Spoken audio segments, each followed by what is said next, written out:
would you do if you were suddenly exposed to rabies? This is Joel Rothstein with Arlington Public News. And with us today is Officer Amanda Kennedy. Hi. So nice of you to come and join us. Thank you for having me. Well, it's always a pleasure, and I understand that you're going to help us about rabies right now, and it's a very timely event given that there was just something that happened. Can you tell us about that briefly? Yeah, we had an incident last week where a dog got into an altercation with a raccoon.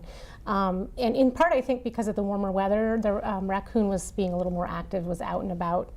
And the dog is actually fine, but we ended up testing the raccoon for rabies because there was an exposure between the dog and the raccoon, and it did come back as a positive for rabies. In terms of that particular situation, the dog was up to date on its rabies vaccination, which is extremely important. I cannot stress enough how important being up to date is. And as a result, he is on a 45-day quarantine, but had it not been that, he would have been on a 6-month quarantine, or the Department of Public Health, from the Department of Agriculture point of view, may have suggested euthanasia. So certainly a good reason to make sure your pets are up to date on their rabies vaccine. Absolutely. Okay, there are probably many of us who've heard the term rabies, but we really don't know what it is. Can you explain exactly what rabies is? Sure. Well, rabies is a virus which is spread from saliva. So from a bite or saliva, typically, which come hand in hand, of course. And it actually operates pretty quickly. It attacks the central nervous system, and it moves its way up into the brain tissue. And at the point that it reaches the brain tissue is when, that's the point when the animal is going to be very close to death. It is 100% fatal. Any animal that does have it will die. Nobody wants to get rabies. What do you advise for avoiding the situation? You want to make sure that your trash is well covered.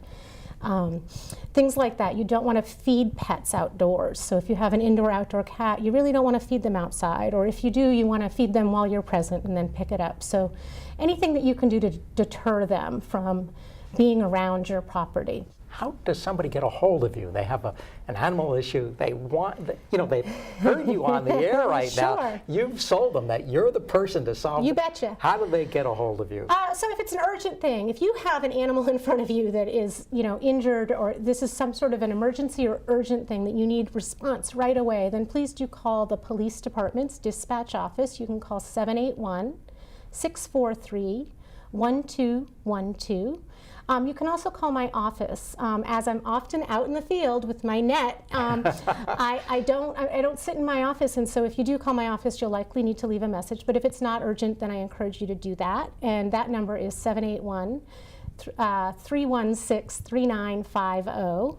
And you can also email me. Email's great, and that's atown.arlington.ma.us. I guess we have your number now. You do, and I hope you call because I really am here to help. Very good. Officer Kennedy, thank you so much. The information you gave us on helping us understand what rabies is, how to combat it, how to avoid it, invaluable. Thank you so much for coming. Absolutely. Thank you for having me. I'm Joel Rothstein, Arlington Public News.